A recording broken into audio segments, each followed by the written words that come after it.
Buradan itibaren kaydedelim. Çünkü çok güzel tekrar ediyoruz hocam. Çok yararlı oluyor. Teşekkür ederim. Tamam.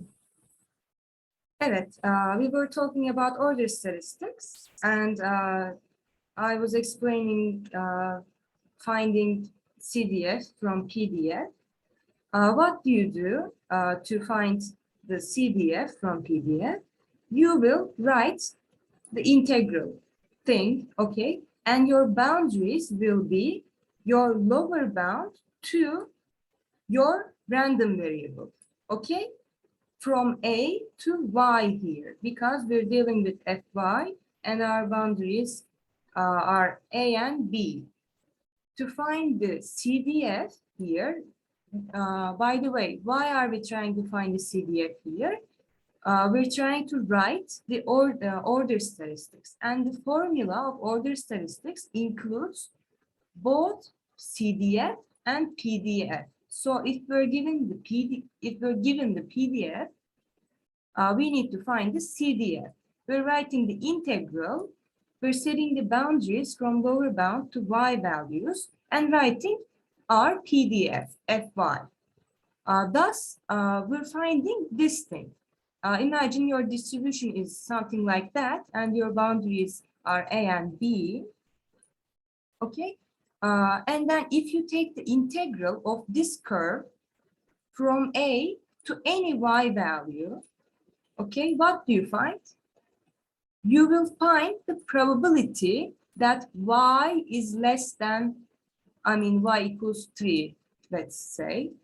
You will find the probability that Y is less than 3, okay? This CDF's logic is this. You should know that from 205, but let me just remind you that this is the way of finding capital Fy, the CDF. And so I have told you the way of finding the PDF for your order statistics, okay? And then how can we use this? The question may ask you expected value of your order statistics or variance of your order statistics, okay? And to find the expected value, remember that expected value of something, a continuous distribution we have here. So that's why we are using the integral. To find the expected value, you are just setting the integral from your lower bound to your upper bound, whole area, okay? And then you're writing x times probability of x. What is probability of x? Your PDF, right? Your PDF gives you the probability of an x value.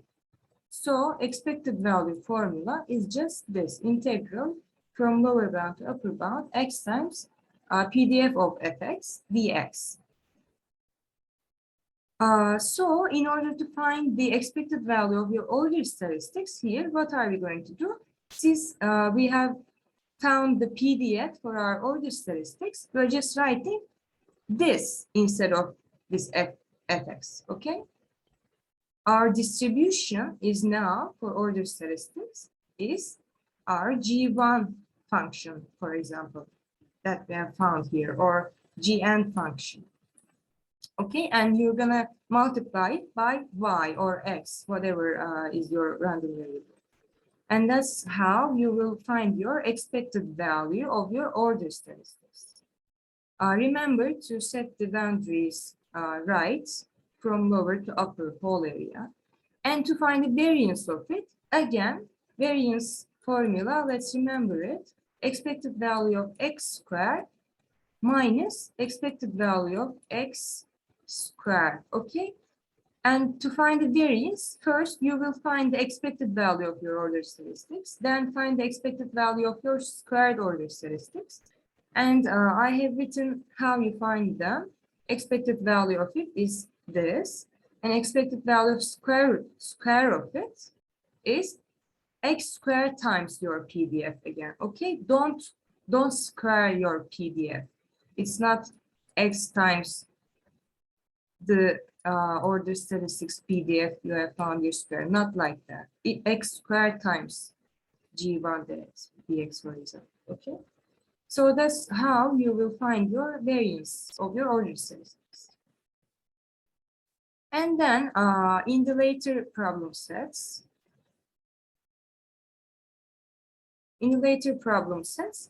we have seen some properties of estimators. First of all, let's remember what is an estimator is.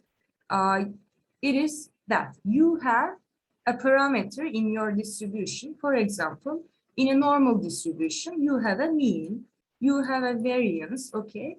But since population size is extremely large and since you can't measure all the values in your population, you will just take a sample from your population, and based on these samples values, you're trying to estimate the population parameters. For example, you have millions of people, but you're just taking 1,000 people from that population, and then with 1,000 values, you're trying to estimate your population mean. Okay, that's the logic. And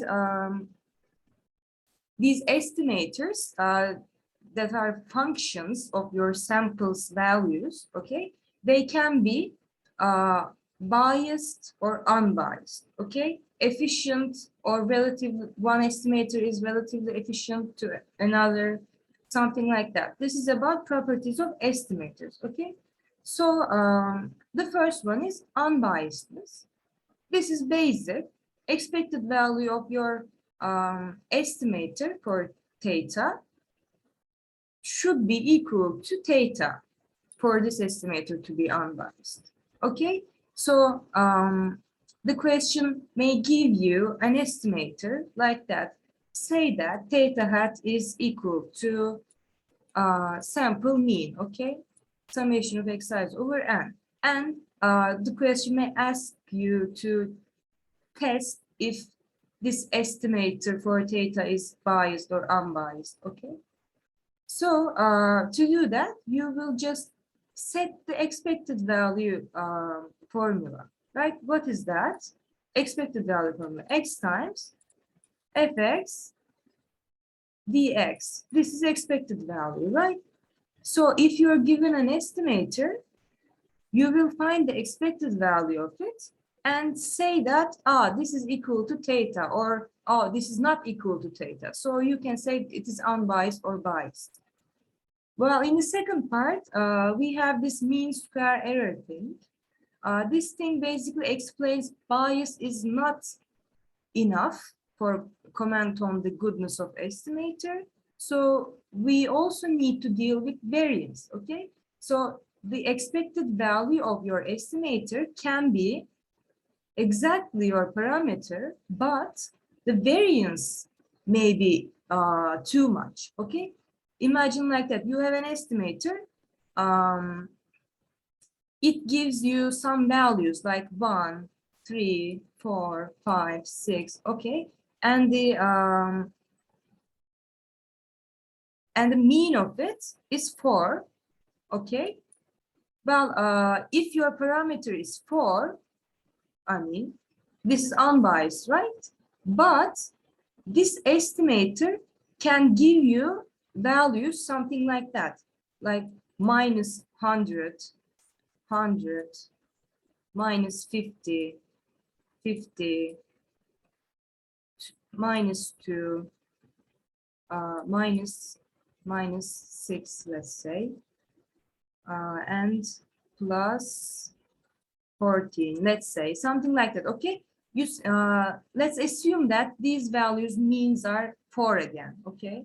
They are not, but let's assume that. But you see that the expected value of these values is 4, and same for the second one, but the variance in the second one is too large. So in order to compare estimators, you need to consider both variance and bias. So mean square error basically deals with this thing. The mean square error is what? Variance of your estimator plus bias of your estimator squared. That's all. You will be given an estimator, and you will be asked to find the mean square error of it. And you know finding variance, right? It is what? you will find the expected value of x squared and expected value of x, okay? And then you will write this formula, variance of x is equal to expected value of x squared minus expected value of x squared. And you will find the variance of your estimator. And then from this bias, you will find the bias. How? Bias is basically expected value of theta hat minus theta, the difference between them. Okay? So this is the formula of mean square error. It's simple too. And then we have relative efficiency. What is that? This is basically for comparing two unbiased estimators, whose variance is lower, who is the better one. The logic is this. This is simple, related to mean square error as well. And then here in the efficiency part, we have a Cramer-Rao lower bound thing. Okay, this is some formula. Here is the formula, 1 over n times expected value of second derivative of your ln of distribution with respect to your parameter. Okay, this is the formula. You should memorize it. And this thing basically shows you the minimum variance that an estimator can get. But let me remind you that this condition is not necessary. I mean, if you can have a minimum variance larger than that, okay? But this thing is useful when it is useful when you find an estimator. Say that your estimator is 3x bar. Okay, your estimator is this. And you find the variance of this estimator, okay? And then you're finding the Cramer-Rao lower bounds. If the variance of your estimator is equal to the Cramer-Rao lower bounds, well, you can be 100% sure that your estimator is the minimum variance unbiased estimator, the most efficient estimator if they are equal. But they don't have to be equal. Just know that. And we have consistency. This is simple. It shows that as your sample size gets larger, your variance gets smaller and smaller. Okay, you will just write limit of variance of your estimator is 0 as n goes to infinity. About consistency, you will just write this. If limit of variance of theta hat as n goes to infinity is 0, then theta hat is consistent. That was all. And about sufficiency, we have this factorization theorem. What is that? You will be given a distribution, and then you will write this distribution as a joint version, okay? You will multiply it for every xi. Like if your distribution is 3x, then your joint distribution is what? 3 to n and multiplication of xi's, I1 to n. Okay, just multiplying this PDF with itself for every xi. Okay, not x to n, but x1 times x2 times x3. Okay, you will write this joint PDF, and then here to find a sufficient estimator, you will try to write this joint PDF as this form, okay? Here we have seen lots of examples in our problem sets. Logic is you need to write your joint PDF in this form. In one part, you will only have a function of x's, not thetas, not your parameter, okay? And in the other part, in multiplication form, you will have a function of x's and theta. And in this form, if you can write your joint PDF in this form, this u function of x's is your sufficient estimator. Okay, we have seen lots of examples of it. And then This was the factorization theorem usage. And another theorem we have here is Rao-Blackwell theorem. It says that when you find a sufficient estimator here by factorization theorem, okay, then any one-to-one function of your sufficient estimator is also a sufficient estimator. You will use this information like this.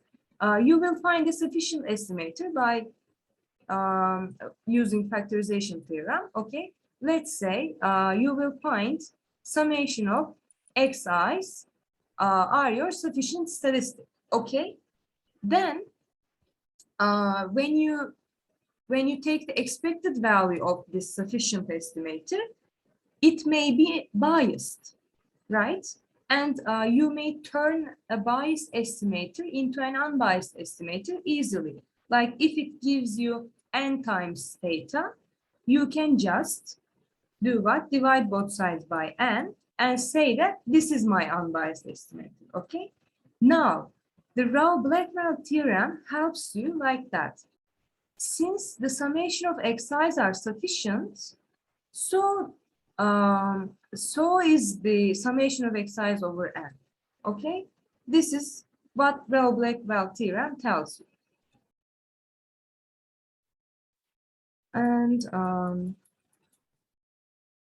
And then about sufficient statistics finding thing, we have seen some situations where we can't write the joint PDF in the way we actually want, right? In some questions, we have some joint PDFs like that one. This is your joint PDF. Like how can you write it in form of theta and x's and x's? It is just one, okay? Well, these things happen especially in uniform distribution, okay? And probably you're trying to estimate your upper bound or lower bound. For example, you have a uniform distribution, say from A to B, okay? And then your PDF will be 1 over B minus A, okay?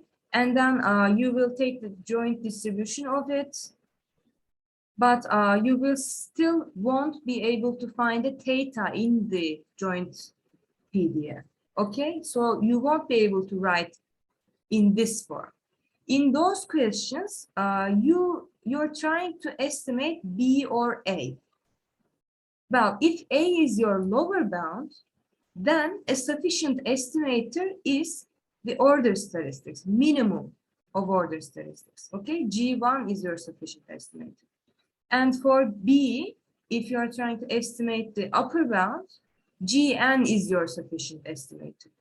Like Gn, what is Gn? Maximum of x1, x2, blah, blah, xn. Okay, and in the problem sets, I have shown a formal way of proving that these are sufficient estimators. We were writing a hypothetical function, including order statistics. You can check it. I guess it is in the last problem set or before that. And that was all the order statistics and properties of estimators in the 4 problem sets we have dealt with since the beginning of the term. And then we moved on to the topic of finding estimators, okay? In finding estimators part, we had 2 methods. One of them was method of moments, and the second is method of maximum likelihood.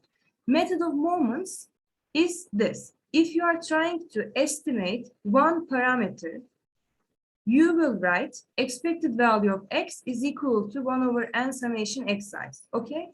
You will write this thing. And then, instead of this expected value of x, since you know the distribution type, you will find the expected value of x, okay? And this thing probably include your parameter that you're trying to estimate, okay? Like, let's say you are trying to estimate the mean for a normal population, okay? You will write expected value of x is equal to this, And instead of expected value of x, you will write mu. And you will find the estimator for mu directly. How? Mu is equal to 1 over n times summation of xi's. And if you need to find two estimators for two parameters, then you will write both first and second moments. First, we have written expected value of x is this. And in the second moment, we will write expected value of x squared is 1 over n times summation of xi squared this time. You see this xi squared increasing by one by one, and this thing also increasing one by one. So if you have two unknowns, two parameters, then here is you have two equations. So you can find the two unknowns here. And to find the expected value of x squared here, you will use again the formula of the variance. Variance of something is expected value of x squared. Okay, you will use this again here.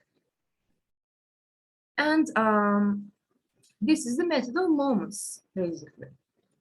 And in the method of maximum likelihood, it kind of looks like the factorization theorem's beginning.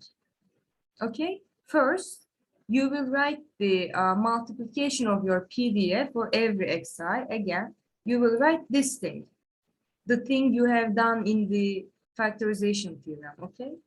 You will write this. Then you will take the ln of it. Why? Because taking the ln of it makes it easier to take the derivative of it. So you will write this, then take the ln of it, then take the derivative of it with respect to your parameter, and then when you take the derivative, you will equate it to 0. Okay? That's why it's called maximum likelihood. Maximum. You are maximizing the joint PDF. Okay? You wrote the joint PDF. You take the ln of it, you take the derivative of it with respect to theta, and then equate it to 0. Then you will leave this theta alone and find your estimator from there. Theta is equal to blah, blah, blah. This is your method of maximum likelihood estimators. These two things can give different estimators. Also, they can give the same estimator as well. In the exam, you can be asked to compare method of moments estimator with method of maximum likelihood estimator. Okay, so these are the questions that you can face with. And I have written some distributions and their mean and variance and expected value of x squares. This third column basically is method of moments, okay? Since you will be needing the expected value of x squared in somewhere, I guess, I have written the expected value of x squares here for some distribution types, like normal, gamma, exponential, uniform, Poisson, binomial. You don't have to memorize them all, but I have given the PDFs for you too, just for you to be familiar with the lookings of that. Like if in the exam you're given a PDF looking like one of these, maybe you can guess, can it be this distribution? Well, its variance was this, something like that. Okay, and in some questions, you will be needing to know the mean of uniform distribution. For example, it is a plus b over 2, or variance of the uniform distribution, or mean of the Poisson distribution. Okay, you can just check this information for the midterm. Okay, that's all. That's what we have learned in the problem sets. Do you have any specific questions from problem sets?